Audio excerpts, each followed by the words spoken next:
to Marketing Decoded with Davis Marketing. I'm Ashley. I'm Bailey. And today we will be talking about networking for marketers and why it's important. So one of the key things that we're going to talk about is building relationships that matter. Yes. And Bailey, tell us why the R of relationships is so important to us here at DMC. Because we at DMC for years and years and years have had clients that just came to us because they knew somebody working here. And they stayed because they like who they work with. Right. And I think something that Ashley is super good at is building relationships with her clients. She is always joking around with clients. They're having funny emails back and forth. Yeah. She still keeps it professional, but For the most part. But it's still creating that fun atmosphere with, a relationship and with someone that you work with is super important. But yeah, that's one of our core values, and it's the R in fierce. Yep.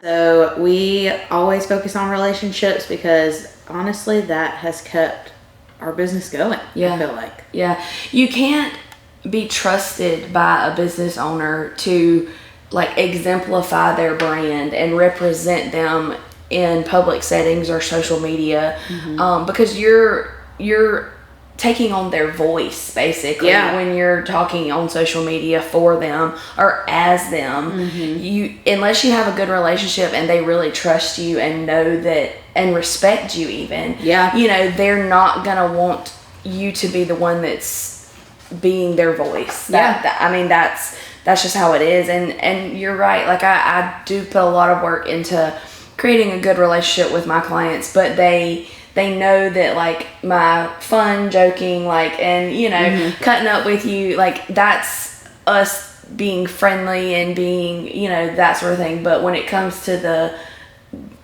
the nuts and bolts of doing their marketing, I'm serious, and I'm getting that voice out there in that professional way that they want. And I think sometimes when you have that friendly back and forth, it's easier to have maybe a tougher conversation. Yeah. And say they don't like something, and they don't want to seem negative all the time or too serious. Right. And they say, "Hey, Ashley, good job on this, but maybe this needs a little bit We might more. need to tweak this a little bit." So I think it makes people at ease, to have a good relationship. Yeah. Also, in my experience recently, I had a client tell me, that they're sort of trying to spread the workload of who's doing marketing on, on their side, because they don't have a specific marketing person.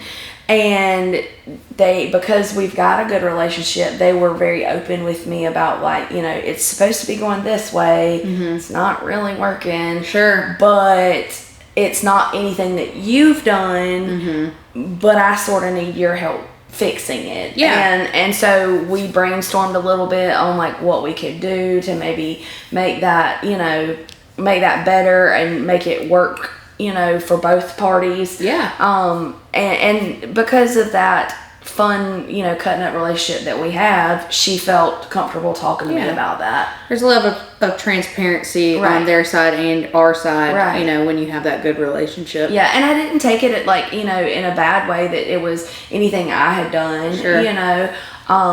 because she was able to trust me and be transparent with me. So, and I think that's something that's so important nowadays because we live in such a digital age that whether it's becoming close with someone or it's trying to sell them on your product or trying to market to someone, I think it's so important to have those face-to-face interactions with people. Again, digital age, it's hard to do sometimes. But I really, truly feel like when you have face-to-face interactions, it builds trust. It really does. Yeah. But people, for convenience, of course, the digital stuff is great. But when you're like trying to establish a good relationship in the outset of a client relationship, you know, when you're first starting with somebody, those face-to-face meetings really mean a lot. For sure. I know that like I try to at least meet with clients once a quarter face-to-face, Right. you know, as much as I can. Another good example of the face-to-face stuff is like, you know, we recently went on a cruise, and so I had other account managers covering for me. So like one of our clients, Bank of Newington, I recently had our newest account manager, Rachel, go with me to meet them just because she wanted some experience of being in the field. And so because she had met with them, I felt really comfortable giving her them to be my backup while I was gone. And they felt comfortable emailing her and talking with her. And the same thing goes for Maggie with a lot of my clients. Like she's been in meetings and things like that, so they know her already, or she's worked the front desk, and so they've come and picked up promotional products. So they've seen her, they've caught up with her, they've talked to her. So when they have to send her an email, it's not just some random person. So as far as networking, making new connections, some examples or ways that you can do that are going to chamber events. Yes. You can join a civic organization, which we have a lot of experience in. Yes. Or you can go to an industry-specific event or a conference, something like that. So to me, and I think to you too, the purpose of networking is not always to sell a person. Exactly. It's about connecting with them. And once you have a connection with someone, then you can have a little bit of influence. Right. And I think something that you've mentioned before is you're at the top of someone's mind when they think of you. Yeah. My main goal when I go to a chamber event, you know, business after hours or something like that, if I'm meeting someone for the first time, I'm not going to just talk about work. Like, exactly. I want to talk about their family, their interests, like what makes them who they are, basically. Because people can usually smell inauthenticity right away. Right. Like, they can pick up on that. And you also don't want to like talk to somebody or start talking to somebody and then sort of like vet them in your mind as, oh, they're probably not a client, you know, a potential client. Right. And then just completely stop talking to them. Yeah. Because that's not, that feels rude. yucky. Yeah. It feels yucky. Yeah. I mean, that's maybe we could say that better, but you know, that's how it feels yucky. Yeah. I wouldn't put that in content, you know. Yeah, right. We'd have to figure out another way to say that, but yeah, it does. It feels yucky and inauthentic. Yeah. You know, and so you don't want people to think of you as, oh, they're just out for a relationship that benefits them. Like, you never, like, of course you want relationships to benefit you, but they don't always have to benefit you in a, like, monetary way or a salesy way. No. Like, it can just be that they're talking you up when you're not there. Yeah. So, like, a prime example of that is one of my very best friends works at Synovus, and you know, he's really big in the community. Yeah. Very well known. But Synovus is a national company. I mean, DMC's great. Yeah. But I don't think we're gonna get. Yeah, we're not national news yet. Right. Yeah, I don't think we're gonna get Synovus as a client. Yeah. But if somebody asks him, hey, I need some marketing, whatever, like, who do I need to talk to? Most of the time, he's going to say me. Yeah. You know, he's going to talk me up. Yeah. It also helps that his sister works here, you know. Yeah, now, right. And he knows you. Yeah. But it doesn't always have to be that the person you're talking to or developing a good relationship with is the person that can pull the trigger on something, you know. I hate this saying, but it is so true, and I've learned this more and more as I've gotten older, it's not all about what you know, it's about who you know. And I hate that saying because, sometimes the smartest people get counted out because of that. But it's so important to make those, relationships and make those connections. Yeah. Well, it's so funny you say that because, like, when my sister and I are 8 years apart. And so we went to high school in Portal. So, I mean, if you're from Bullitt County, you know how small Portal is. Yeah. So every teacher that she had, it was always, oh, you're Ashlee's sister. You're Ashlee's sister. Right. Well, my mom was a waitress at a really popular restaurant here in town. My dad's from here. He worked in the construction field painting houses. So everybody knows Melvin and Susan, so the first thing people always said to me as a kid, was, oh, you're Melvin's daughter. Oh, you're Susan's daughter, and Abby would get tired of being Ashlee's sister. Right. Then as I got into like where I am now professionally and, as I was working through civic organizations and stuff like that, she was like, she said there was a shift and she was like, now I'm like, yes, I'm Ashlee's sister. Yeah. Like in high school, I was like, now I've got to live up to whatever she did, but now she's like bragging because she's my sister. Yeah. And my dad has said the same thing. Like, instead of it being, oh, you're Melvin's daughter, it would be like, oh, you're Ashlee's dad. Yeah. And so it's really, like, funny to see that shift. It is. But it's true. Yeah. It really, I mean, my dad, like I said, he paints. So, because of a relationship that I have, he recently painted a new business's storefront, in town just because they knew me and they were like, hey, does your dad still paint? Yeah. Yeah, he does. Well, he did. Well, he did at my house. I didn't even think about that just then. And so, I mean, it really is about like who you know. And, and like, me and my work ethic and like that you can trust me. So by association, you felt comfortable using my dad, to do work at your house. Yeah. And so it really does matter, and like, me marketing wise, my dad wasn't marketing when he was painting your house. Right. But you knew you could trust me. So so that's how like those relationships that you make at a networking event sometimes correlate to something completely unrelated. Yeah. Absolutely. And I think something that you were kind of talking about is like the trust that I have because I know you and like I know you as a person. I know like that you're a good person. Yeah. And so, and I know you make good decisions and you're trustworthy. And I think it might be another conversation for a different day, but that PR, that public relations, like whether it's you as a person, it's like that's why you always want to have good interactions with people and build a good rapport, because if I thought you were not a good person, then I might go look for somebody else to paint my house. Right. I wouldn't go through you to get, better business. So that's another, side to it too. Yeah, definitely. And you mentioned civic organizations. So I joined the Statesboro JCs 4 or 5 years ago, and I did that as just something personally that I felt convicted to do. I wanted to get more involved in the community. I love, community involvement. I love volunteering, and that's why I joined. I didn't necessarily join it because I felt like I needed to as a Davis marketing employee, but because I joined that organization on my own, we've received so much business through that, whether it's other members or members recommending us to their friends, other businesses.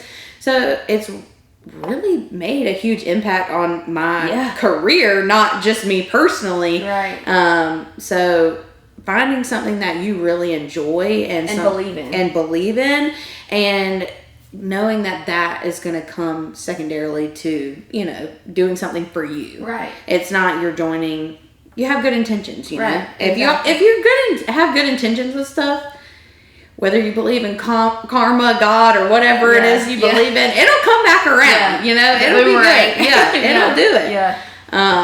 Well, more about civic organizations, like, I was a member of the Statesboro Kiwanis Club for a really long time. Yeah. And I lost count. Yeah. And, you know, we did a lot of work for them. I worked with them as a member, you know, and volunteer, but then, you know, here at DMC, you guys worked with me while I was a member, but then when I got here, it sort of came full circle. Yeah.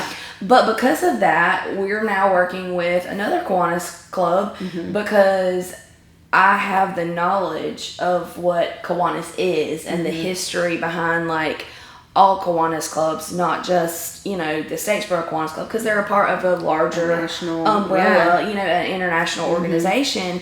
And not a lot of marketing agencies have that. Like, you don't have somebody that knows about JCs, you know, in that marketing agency. Or, you know, Griffin Kiwanis has a fair. Shameless plug. It'll be in September 9th through the 14th. If you live in the Griffin area, if you live in North Georgia. Yeah. But because I've helped our, you know, local fair, which is in October, by the way, I don't know the dates. They, you know, knew that I knew what I was doing, and they were like, okay, DMC is the agency we want to go with. And I actually had a conversation with a guy. Me and another employee went up for their pancake day in February. They do a pancake fundraiser.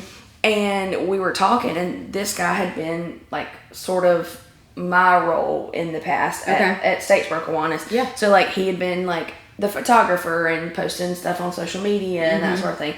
And he said when they told him that they were going to pull in an agency, he was like, hold on. Yeah. we can't just be a number on somebody's, like, you know, client roster. And then they explained to him, like, no, this girl was in Kiwanis. She's been president. Yeah. Like, she worked with their fairs. Yeah. She worked with their rodeo. She knows what she's doing. She knows what she's doing. He was like, okay. And then, you know, once he met me and we talked and, like, we were spitballing ideas and stuff like that, he was like, okay, I'm sorry. Like, yeah. And so that, it's trust. Yes. And, you know, I joined Kiwanis because at the time I had to, because Statesboro Herald told me I had to. Yeah. But I quickly grew to love it. Yeah. I wouldn't have become president or done all of that if I didn't. Right. You know, and if I didn't believe in their mission. And so it's easy to develop that trust with people. Absolutely. Because you believe in the same thing. And then it just organically grew into, you know, now we're working with another Kiwanis club.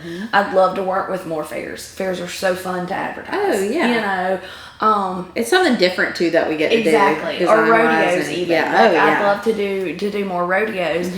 And knowing, you know, people in the rodeo circuit, because I worked with the Statesboro Rodeo for so long, that's something that we can eventually do, and they're going to know me and trust me.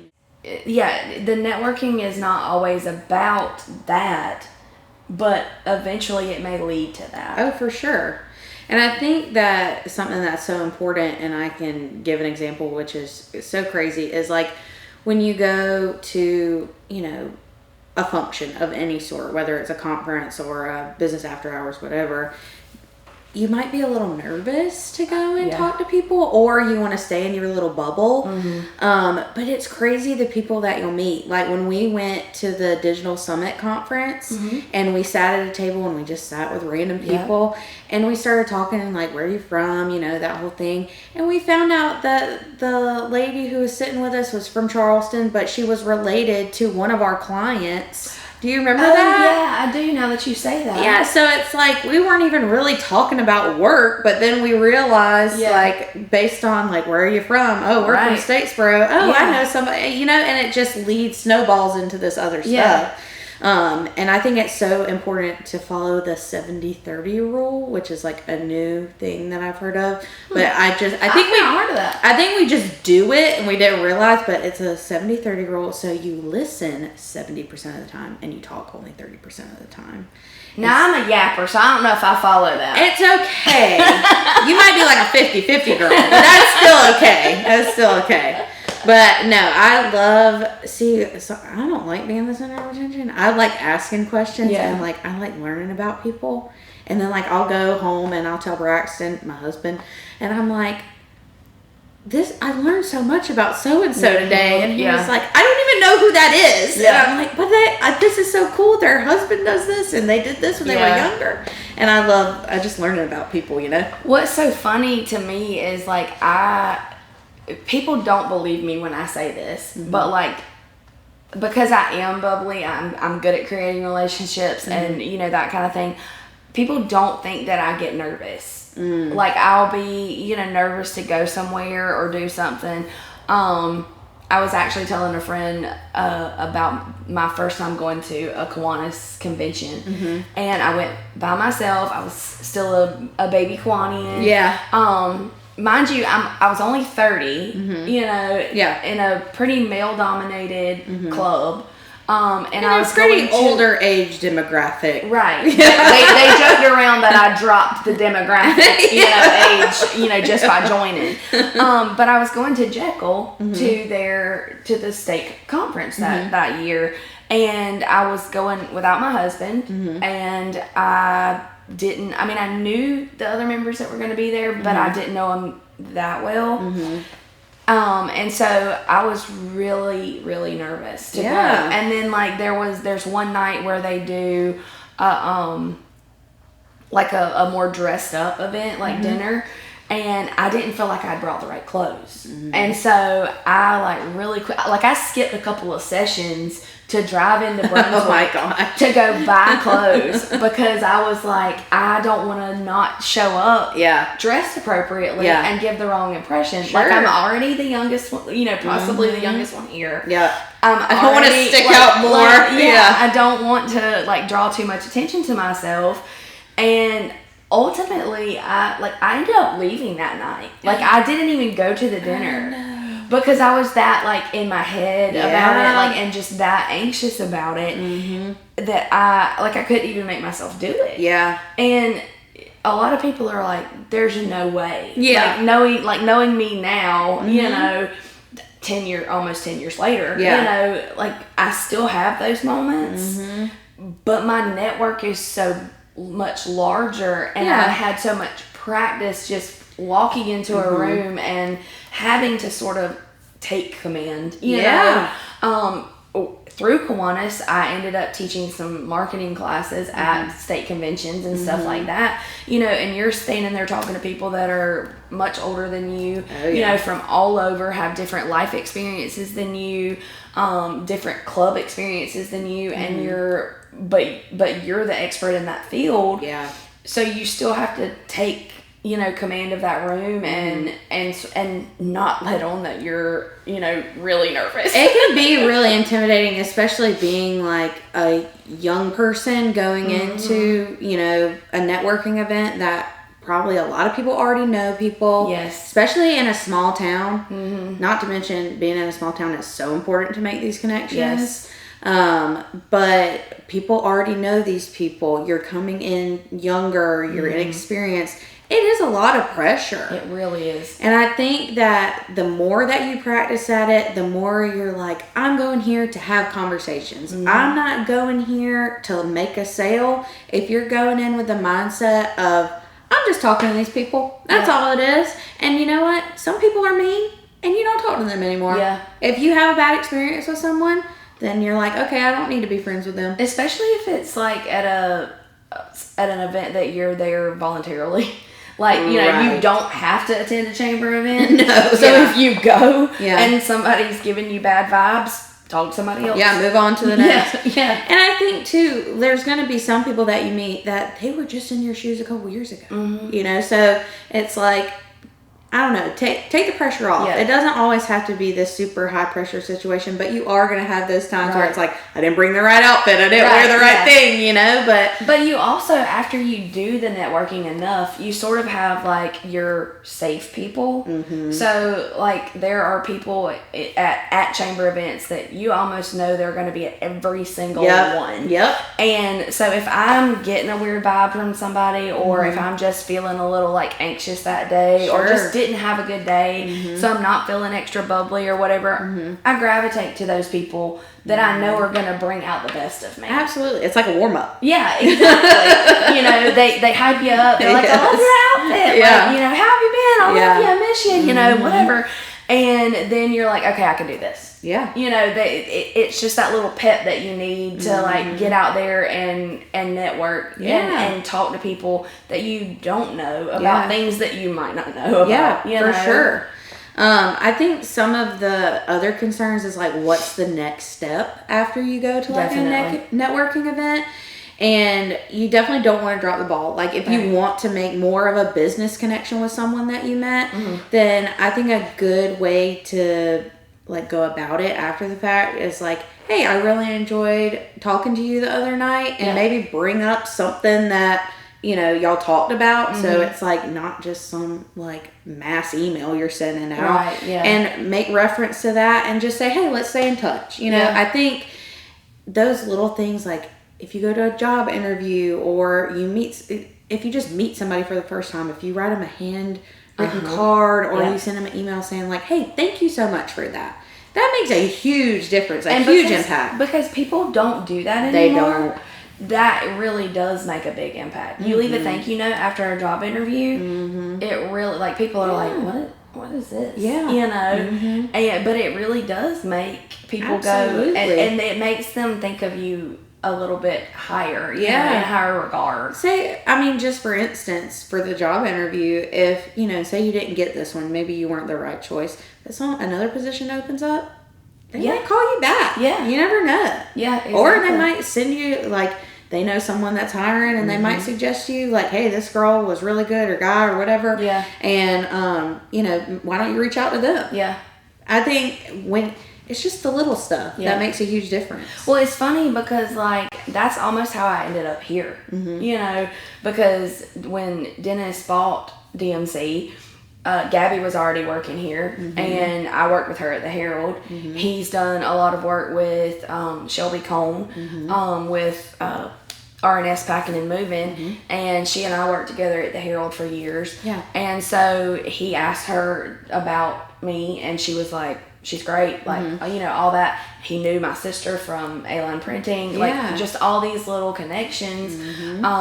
And so he called me just out of the blue, you know, and I'm like, hello, like, you know, and I mean, here we are almost 3 years later, you know, and we're, you know, rocking and rolling. Yeah, exactly. And so I didn't, you know, when I'm working with those people, I wasn't making those connections intentionally for that reason. Yeah. But they worked out in the long run. Yeah. I didn't really have a choice on the connection with my sister. Yeah. You know. Yeah, that's true. So, I tell her we found her in a dumpster, but, you know. What sisterly love. Yeah, yeah. I don't think you are truly siblings if you don't tell your sibling that they're adopted. You wouldn't know. I wouldn't know. I wouldn't know. But if you don't tell your younger sibling that they were adopted, like, you're not a true older sibling. Yeah. I mean, I think that's fair. That's fair. That's funny that you bring that, like, because I was thinking back to my own experience of how, like, I ended up at DMC, and it's, like, kind of crazy. So I'm going to throw back again. If y'all saw my first episode, the table talk, I talked about being in robotics. So, oh, that's right. Yeah. So when I graduated, I helped, like, start the team back up at my old high school, and so I was a mentor. Anyway, we needed some robot help. We needed some programming help. So someone that was another mentor knew James Owens. James Owens came and helped with the robot programming. Yeah. So when James would come, Heather, his wife, would come. Heather, at the time, worked at Davis Marketing. Yeah. And so I kind of got close to her because she, you know, James got involved with this, and then I got close with Heather. I was a marketing major at the time, and I continued to be. And I asked Heather, I was like a chart. Yeah, exactly. Yeah, it's like we're connected. The 7 strings, degrees the pins, of Kevin Bacon. Literally. And so I just randomly asked Heather one day, I was like, does DMC do internships? Like, I need an internship for college. And she was like, yeah, I can look into it. She messaged Scotty, and she was like, can she start tomorrow? And I was like, I wasn't ready for that. But I showed up, I interned, I got hired part-time, now I'm full-time, and now I'm COO, baby. Yeah. Like, and that all stemmed from those crazy, like, connecting the dots kind of thing. It stemmed from STEM. Wait. That's why she writes content. That's why she writes the content, people. I'm a little punny. Yeah, I love it. I love it. So sometimes when Jason would go with my husband would go with me to Kiwanis events, I would know these people, you know, because I've been networking with them from, you know, across the state. I would know them. Like, I'm like, I know this person. They're from this club. They're this position. Yeah. Could not remember their name. Happens all the time. Or the opposite would happen. I would remember their name, but not didn't know any of the remember. info. Yeah. So my trick, and I don't even know if I want to say it because it's going to give it away. But like what I would do is I would introduce Jason. I would be like, this is my husband. Have you met my husband, Jason? And so of course Jason would go, hi, I'm Jason. And he'd say, and then they would say, respond. I'm so-and-so. I'm with da-da-da-da-da. Oh, that's good. And Jason didn't care what club they were with or Yeah. what position they held, but that was part of why we were there. Yeah. So that's part of your introduction naturally. So like that's my trick. I love if that. I can't remember somebody's name, I'm introducing somebody. I might know that you've met each other 17 times. Yeah. But I'm gonna play a little bit dumb because that gets the name out. You know, and it gets you to at least say your name so I can remember it. You know? And I've always heard that, you know, trick of, you know, saying somebody's name in a sentence when you're talking to them. You know, when you first meet them. That works for me sometimes, but I usually have to associate something in the conversation with them. That's what I do too. And it's so much easier when you do. Yeah, it really Like, it might be the weirdest thing. Yep. Like, the weirdest thing. Your sister-in-law does that. I know she does, and we can't say what your name No, is because no, it's inappropriate. But it's so. But that's funny. what she does. Yeah, But because I'm not the only Ashlee that she worked with. Yeah. You know, so she's got to have some kind of way to remember who I am. Yeah, and so it's easier that way. It's like those mnemonic devices. You know, my very educated mother. Well, you can't. No pizzas anymore because Pluto's out. But, you know. But bring back Pluto. Yeah. Hashtag. That was my favorite planet. Mine too. We're more alike than you ever thought. You know, this is our network. Bailey likes Pluto too. Your trick with Jason though, you know what it reminds me of a little bit? What? You ever seen Devil Wears Prada? Actually, no. Okay, well, this is for the true fans. Is if you've ever seen it, they go to this event and her little assistants are behind her because she doesn't remember any of their names. That's the people that she meets, so they have to study a book and read like up. a Rolodex kind of. Yeah, so at first I thought you might say you make Jason help you like memorize stuff, but they'll get in her ear and they're like, "This is so and so from so and so," and then she knows who they are. Jason would never. Yeah, like he would not. If I can't remember their name, I'm promising you he doesn't. That's Braxton. That's right. He always says that I don't divulge secrets because I never remember them. So you can always tell Braxton your secrets because he'll forget pretty much immediately. You know, that's pretty. I think that's a husband thing. I think it is. We're gonna blame it on that. Yeah. But since we're going off the rails a little bit, I feel like we need to end it with like a funny or awkward networking experience that you've ever had. Yeah. Do you want me to go first or you want to go first? You go first. So this is from a long time ago, before I ever did anything networking at all, ever. Okay. I was like baby networker. Yeah, I was young. So my dad was an entrepreneur, and he owned Video Warehouse, and then he wanted to do a new venture. He wanted to open a restaurant. So he did a ribbon cutting, and so this was my first time ever going to a ribbon cutting. Like, I didn't really know. I thought you just stood out there. I didn't know it was through the chamber. I didn't know you invited people. I didn't know any of that. I was 12, 13 at the time. Yeah. And so I went, and people, were talking to me and stuff. And I was still kind of shy a little bit. How old were you? 12 or 13. Okay. And so I was a little bit shy. And I remember the head of the chamber at the time. I didn't know who she was. I didn't learn this until way later in my life, who she was at all. But she came up to me, and everybody said I always looked a little bit older than I was, so I think she assumed that I was a little bit older. Mm-hmm. And so she comes up to me and she introduces herself and she's like, "What's your name?" And I said, "I'm Bailey, I'm Donnie's daughter." And she goes, "Tell me a little bit about yourself." I was terrified.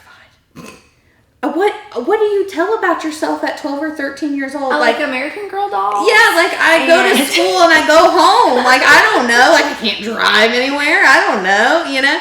And so I was just like, I go to Bullock Academy and that's kind of it. Like, I really didn't know anything else to say, but I felt so uncomfortable. But she was so sweet. And she was like, "Oh, that's great. I know so-and-so." And because she's a seasoned pro, you know, she's head of the chamber. Yeah. And I was just, it was a terrifying experience. I can imagine. Like, that's sort of how I felt like going into Kiwanis that first time, you know, at 30 years old, knowing, you know, I mean, I knew that there were going to be people in there that I knew just because it's Statesboro, you know. Yeah. But I definitely did not like it. I get it, you know. I mean, I was older than 12. Yeah. But, you know, but still, I honestly, like, I know there's had to have been some really awkward, you know, or funny encounters. I can't really think of any off the top of my head. Yeah. Probably because I blocked them out. Yeah, probably. The trauma. Yeah. The only thing I can like really think of is the example I gave earlier about about Jekyll, you know, just being so freaked out that you know that I ended up just calling it a night and or a weekend actually and just leaving. You know. Have you ever had someone come up to you that they definitely know you or they think that they know you and you have no idea who it is? Oh, 100%. That's happened to me a good bit. I actually have been mistaken for somebody. Me too. A lot of times. And I don't even know who it is because it's never the same person. No. And they're like, you know, "Are you still working at so-and-so?" And I'm like, "I never worked there." Yeah. You know? And they're like, "You did it?" And I'm like, No. There's sometimes. You want my resume? Like, you know? This was during COVID and we were all wearing masks. And so I I gave him the benefit of the doubt because he couldn't see half my face. And he came up to me and he was like, "Hey, how's your mom?" And I was like, "She's good." And I'm thinking, how do I know this person? And I didn't know them. Yeah. But they kept talking to me and then I realized, okay, I'm not who they think. Yeah. But I just played along. Yeah. I just said, "How's your family doing?" Right. You know, like I just went with it because I get secondhand embarrassment. Right. So I didn't want them to feel uncomfortable. Yeah. That's probably not the best way to go about that, but I'll do that sometimes. Yes. Yeah. Well, I mean, you sort of want a little bit of grace yourself. Yeah. So, you know, give it some time, you know. I mean, how many more times is it going to happen in life? Right. Yeah. And the worst thing that could happen is if you ask them about their family, like, you know, they're like no contact with them. They hate them all, you know, and they're like, "What are you talking about? I hate my family." Yeah. You know. "How's your grandma?" "Well, she's dead." Yeah.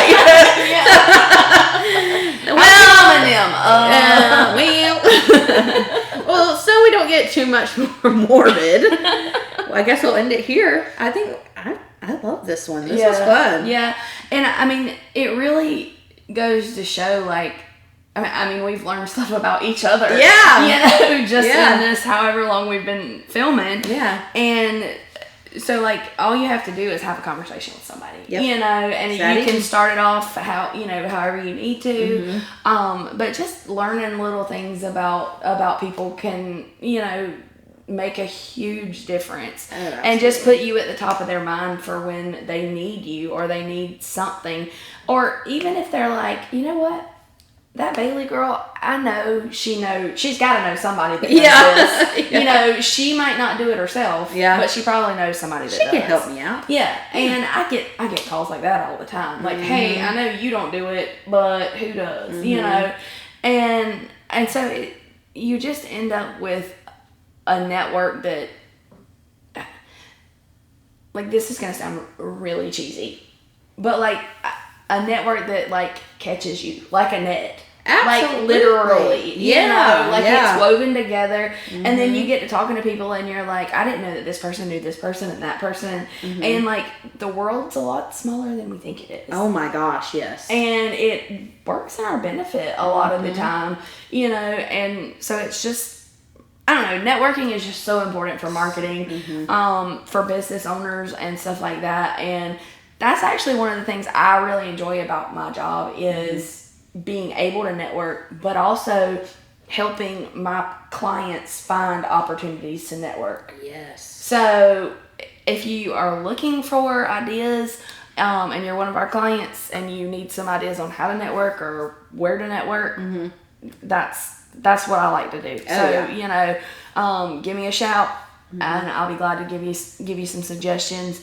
But I agree. I think this is a really great episode. I really enjoyed it. So, bring back Pluto. Bring back Pluto. You know. But we appreciate you joining us for today's episode of Marketing Decoded, and stay tuned for many more episodes about many more topics. So, thanks for joining us. Bye.